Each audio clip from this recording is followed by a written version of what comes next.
ನಮಸ್ಕಾರ ವೀಕ್ಷಕರೇ, ಜಾನಕಿ ಟಿವಿ ಸುದ್ದಿವಾಹಿನಿಗೆ ಸ್ವಾಗತ. ನಾನು ನಿಮ್ಮ ಎಂ ಮಹದೇವಸ್ವಾಮಿ.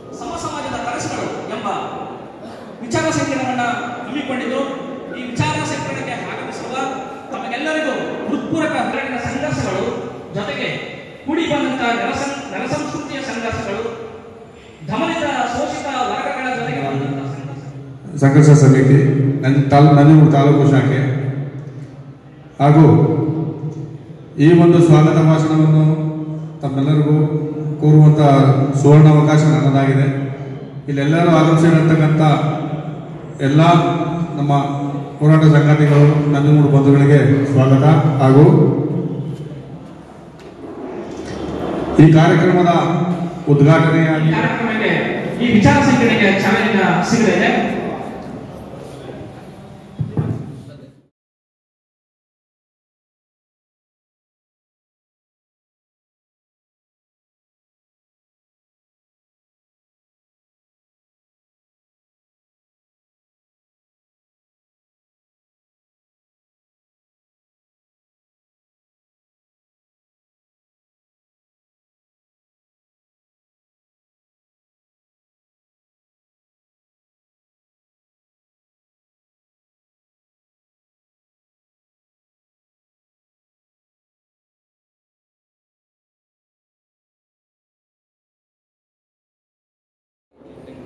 ನಮ್ಮ ದೇಶಕ್ಕೆ ಮಹತ್ತರವಾದ ದಿನ.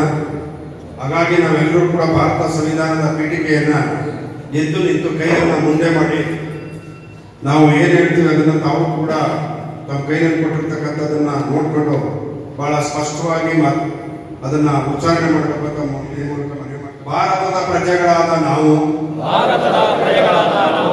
ಭಾರತವನ್ನು ಸಾರ್ವಭೌಮ ಜಾತ್ಯತೀತ ಪ್ರಜಾಸತ್ತಾತ್ಮಕ ಗಣರಾಜ್ಯವನ್ನಾಗಿ ರೂಪಿಸುವುದಕ್ಕಾಗಿ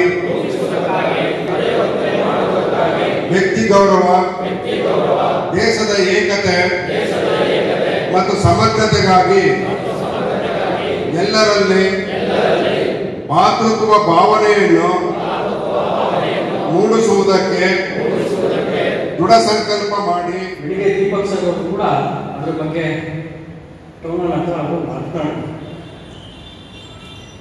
ನಮ್ಮೆಲ್ಲರೂ ಕೂಡ ನಿಜವಾದ ಜನ್ಮದಿನ ಅವತ್ತಾರು ಇಟ್ಕೊಂಡಂತೆ ಅದು ಇವತ್ತು ನವೆಂಬರ್ 26. ಬಾಬಾ ಸಾಹೇಬರು ಡ್ರಾಫ್ಟಿಂಗ್ ಕಮಿಟಿಯ ಚೇರ್ಮನ್ ಆಗಿ ಸಂವಿಧಾನವನ್ನ ರಚನೆಯನ್ನ ಮಾಡೋ ಸಂದರ್ಭದಲ್ಲಿ ಸಾಕಷ್ಟು ಕಷ್ಟಕರ ಸಂಘರ್ಷ ಒಂದು ಸನ್ನಿವೇಶಗಳು ಅವರಿಗೆ ಎದುರಾಗಿತ್ತು. ಅದು ತಾವೆಲ್ಲರೂ ಕೂಡ ಏನು ಸಂವಿಧಾನ ರಚನೆ ಮಾಡೋ ಸಂದರ್ಭದಲ್ಲಿ ಅವಶ್ಯಕ ಅಸೆಂಬ್ಲಿ ಅಲ್ಲಿ ನಡೆದಂತಹ ವಿಚಾರಗಳು ಡಿಬೇಟ್ಗಳೇನಿತ್ತು ಅದನ್ನ ನಾವೆಲ್ಲರೂ ಕೂಡ ಓದಿ ನೋಡಿದರೆ ಅಲ್ಲಿ ನಮಗೆ ಅದು ಕಾಣಿಸ್ತದೆ. ಅಂತ ಒಂದು ಸನ್ನಿವೇಶದಲ್ಲೂ ಕೂಡ ಆ ಡ್ರಾಫ್ಟಿಂಗ್ ಕಮಿಟಿಯಲ್ಲಿ ನಮ್ಮ ದೇಶ ವಿಭಿನ್ನವಾದಂತಹ ದೇಶ, ಹಲವಾರು ಭಾಷೆಗಳು, ಹಲವಾರು ಧರ್ಮಗಳು, ಹಲವಾರು ಜಾತಿಗಳು ಇರುವಂತಹ ಒಂದು ವಿಭಿನ್ನ ದೇಶ. 5 ಕಿಲೋಮೀಟರ್ಗೆ ವಿಭಿನ್ನತೆ ಇರುವಂತಹ ಭಾಷೆಗಳು, ವಿಭಿನ್ನತೆ ಇರುವಂತಹ ಪದ್ಧತಿಗಳು, ಇವೆಲ್ಲೂ ಇರುವಂತಹ ಒಂದು ವಿಶಾಲವಾದಂತಹ ವಿಭಿನ್ನತೆ ಇರುವಂತಹ ದೇಶ. ಇಂಥ ದೇಶವನ್ನ ನೂರಾರು ವರ್ಷಗಳಿಗೆ ಕಾಪಾಡ್ಕೊಂಡು ಹೋಗಬೇಕು. ಆ ವಿಭಿನ್ನತೆಯನ್ನ ಒಳಗೊಂಡಂತೆ ಎಲ್ಲರನ್ನೂ ಕೂಡ ಏಕತೆಯನ್ನ ಮಾಡಬೇಕು. ಎಲ್ಲರನ್ನು ಒಗ್ಗೂಡಿಸಿಕೊಂಡು ಕಾಪಾಡಿಕೊಂಡು ಹೋಗುವಂತಹ ಒಂದು ಗ್ರಂಥವನ್ನ ನಾವು ಈ ದೇಶಕ್ಕೆ ನೀಡಬೇಕು ಅಂತ ಒಂದು ಉದ್ದೇಶವನ್ನು ಇಟ್ಕೊಂಡು ಬಾಬಾ ಸಾಹೇಬರು ಅವತ್ತಿನ ದಿವಸ ನಮಗೆ ಈ ಒಂದು ವಿಶೇಷವಾದಂತಹ ಗ್ರಂಥ, ಮಹಾಗ್ರಂಥ, ಭಾರತ ದೇಶದ ಸಂವಿಧಾನವನ್ನು ನಮಗೆ ನೀಡಿದಂತಹ ಒಂದು ಉದಾಹರಣೆ. ಅದನ್ನ ಸಮರ್ಪಣೆಯನ್ನು ಮಾಡಿಕೊಂಡಂತಹ ದಿವಸವನ್ನ ನಾವೆಲ್ಲರೂ ಕೂಡ ಸೇರಿ ಬಾಬಾ ಸಾಹೇಬರಿಗೆ ಸಮರ್ಪಣೆಯನ್ನು ಮಾಡಬೇಕಾಗ್ತದೆ. ಬಾಬಾ ಸಾಹೇಬರ ನೆನಪನ್ನ ಮಾಡಿಕೊಂಡು ಅವ್ರಿಗೆ ನಾವು ಮೊದಲನೇದಾಗಿ ಇವತ್ತು ದಿವಸ ನಾವೆಲ್ಲರೂ ಸೇರಿ ಅವರಿಗೆ ಗೌರವ ಸಮರ್ಪಣೆಯನ್ನು ಮಾಡುವಂಥ ಕೆಲಸ ನಾವು ಇದು ಬರೀ ಒಂದು ಸಮಾಜ ಮಾಡುವಂತಹ ಕಾರ್ಯಕ್ರಮ ಆಗಬಾರ್ದು. ಸಂವಿಧಾನ ಯಾವತ್ತೂ ಕೂಡ ಒಂದು ಸಮಾಜಕ್ಕೆ ಮಾಡಿದಂತಹ ಗ್ರಂಥ. ಹಾಗೆ ಹೇಳಿದಂತೆ ವಿಭಿನ್ನತೆಯ ದೇಶವನ್ನ ಏಕತೆಯನ್ನು ಕಾಪಾಡಲಿಕ್ಕೆ ಎಲ್ಲ ಸಮಾಜಗಳನ್ನು ಕೂಡ ಒಗ್ಗೂಡಿಸಿಕೊಂಡು ಈ ದೇಶದ ಏಕತೆಯನ್ನು ಕಾಪಾಡುವಂತಹ ಗ್ರಂಥವನ್ನ ನೀಡೋದ್ರಿಂದ ಎಲ್ಲ ಸಮಾಜಗಳಂತೆ ಇವತ್ತು ನಾವು ಈ ಕಾರ್ಯಕ್ರಮವನ್ನು ಮಾಡ್ತಾ ಇದ್ದೇವೆ. ಇದು ವಿಶೇಷವಾಗಿ ಬಾಬಾ ಸಾಹೇಬ್ ಹೇಳಿದಂತಹ ಸಂವಿಧಾನ. ಇವತ್ತು ನಾನು ಕೂಡ ಇಲ್ಲಿ ನಿಂತು ಮಾತನಾಡ್ತೇನೆ ಅಂತಂದ್ರೆ ಇದು ಬಾಬಾ ಸಾಹೇಬ್ ಕೊಟ್ಟ ಸಂವಿಧಾನದ ಕಾರಣ. ಹಲವಾರು ಬಾರಿ ನಾನು ಕೂಡ ಹೇಳಿದ್ದೇನೆ, ಈ ದೇಶದ ಪ್ರಧಾನಮಂತ್ರಿಗಳು ಅವರು ಒಬ್ಬ ಚಾ ಮಾರುವವರಿಂದ ಪ್ರಧಾನಮಂತ್ರಿ ಆಗ್ತಾರೆ ಅನ್ನೋದಕ್ಕೆ ಬಾಬಾ ಸಾಹೇಬ್ ಕೊಟ್ಟಂತ ಸಂವಿಧಾನವೇ ಕಾರಣ. ತಾವು ನಮ್ಮ ರಾಜ್ಯದಲ್ಲೇ ನೋಡೋದು, ನಮ್ಮ ತಂದೆಯವರೇ ನೋಡೋದು, ಅವರು ಸತ್ಯಾಗ್ರಹ ವಿಧಾನಸಭಾ ಕ್ಷೇತ್ರದಿಂದ ಕೇವಲ ಒಂದೇ ಒಂದು ಮತಗಳ ಅಂತರದಿಂದ ಗೆದ್ದು ಶಾಸಕರಾಗ್ತಾರೆ ಅಂತಂದ್ರೆ ಅದಕ್ಕೆ ಬಾಬಾ ಸಾಹೇಬ್ ಕೊಟ್ಟಂತಹ ಸಂವಿಧಾನ ಕಾರಣ. ಸಂವಿಧಾನ ಇರುವಂತಹ ಏನು ಎಲೆಕ್ಷನ್ ಪದ್ಧತಿ ಇದೆ, ನಮ್ಮ ಇರುವಂತಹ ಡೆಮಾಕ್ರಸಿ ಪದ್ಧತಿ ಇದೆ, ಅದು ಕಾರಣ. ಈ ಭಾರತ ಸಂವಿಧಾನದ ಮಹತ್ವತೆ ಮತ್ತು ಬಾಬಾ ಸಾಹೇಬ್ ಅಂಬೇಡ್ಕರ್ ಈ ಡ್ರಾಫ್ಟಿಂಗ್ ಸಮಿತಿಯ ಅದರ ನೇತೃತ್ವವನ್ನು ವಹಿಸಿಕೊಂಡ ನಂತರದಲ್ಲಿ ಮತ್ತೆ ಅದನ್ನ ಮಾನ್ಯ ರಾಷ್ಟ್ರಪತಿಗಳಿಗೆ ಸಮರ್ಪಣೆ ಮಾಡುವಂತ ದಿನ. ಆ ದಿನವನ್ನ ಈ ದಿವಸ ನವೆಂಬರ್ 26, 1949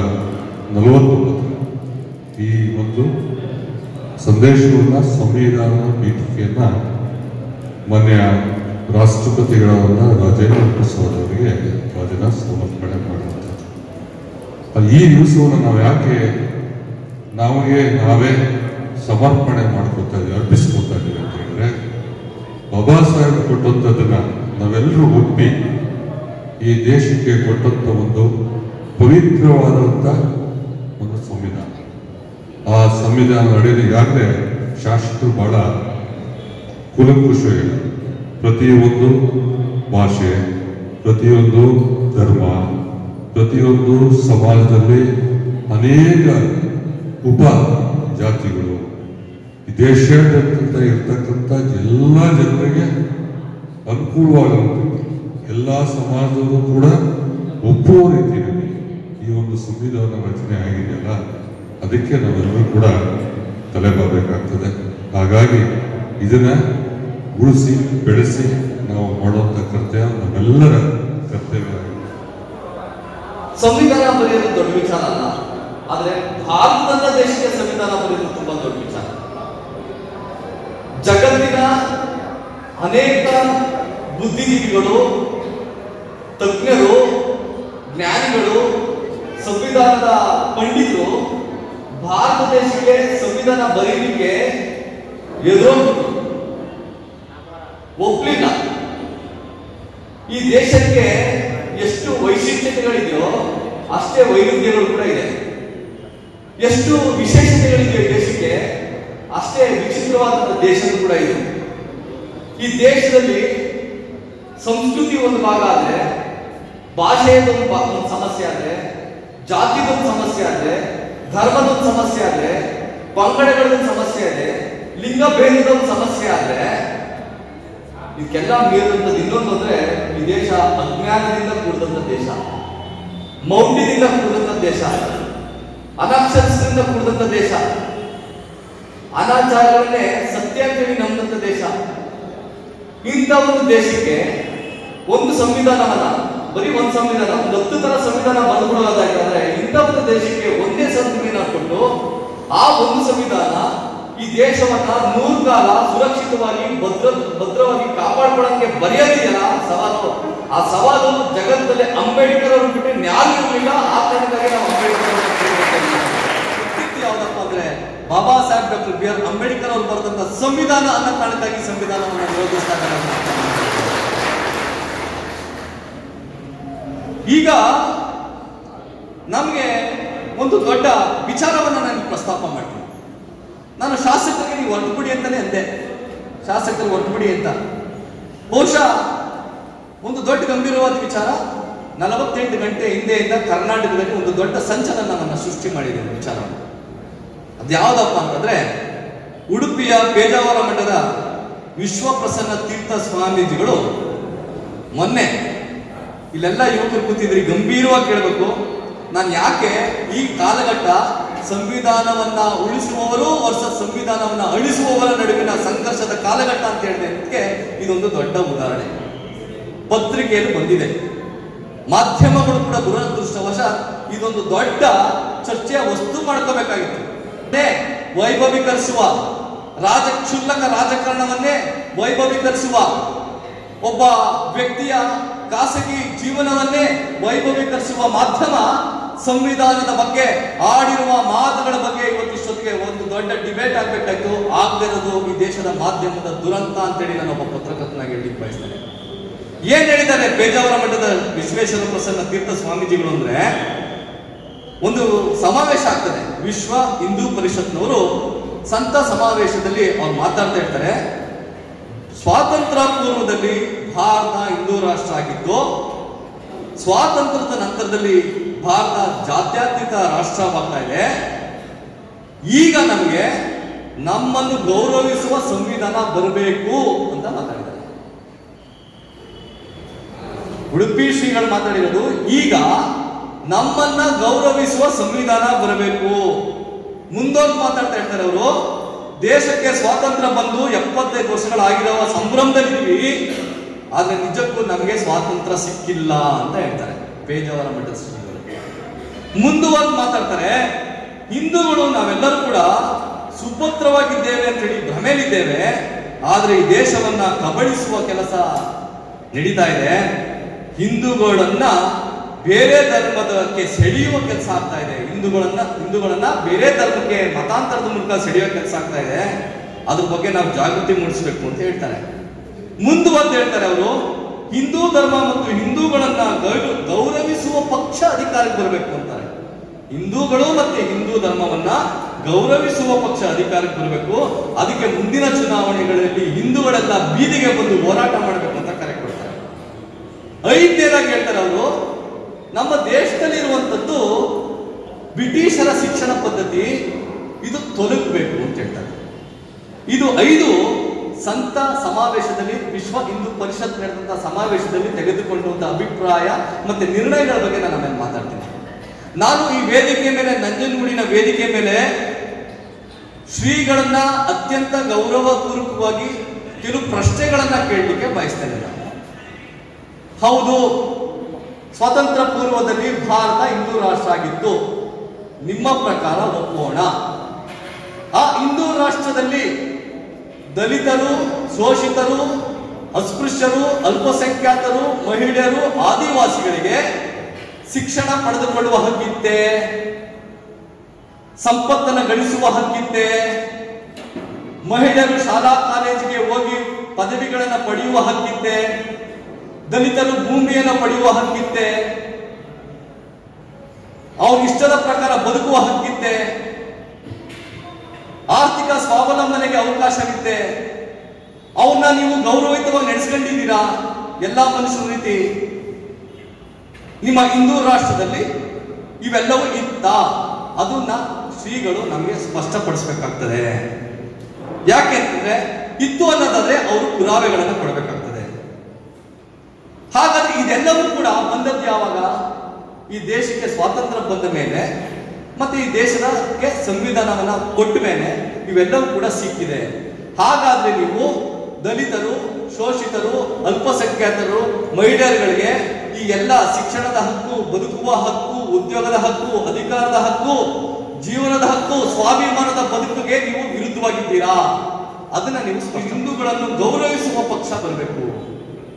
ನೀವು ರಾಜ್ಯ ಸರ್ಕಾರದ ಪಕ್ಷವನ್ನ ಗಮನದಲ್ಲಿ ಇಟ್ಕೊಂಡು ಸ್ಟೇಟ್ಮೆಂಟ್ ಕೊಟ್ಟಿದ್ದೀರಾ ಅಥವಾ ಕೇಂದ್ರ ಸರ್ಕಾರವನ್ನ ಗಮನದಲ್ಲಿ ಇಟ್ಕೊಂಡು ನೀವು ಸ್ಟೇಟ್ಮೆಂಟ್ ಕೊಟ್ಟಿದ್ದೀರಾ ಅನ್ನೋದನ್ನ ನೀವು ದಯವಿಟ್ಟು ಸ್ಪಷ್ಟಪಡಿಸಬೇಕಾಗ್ತದೆ.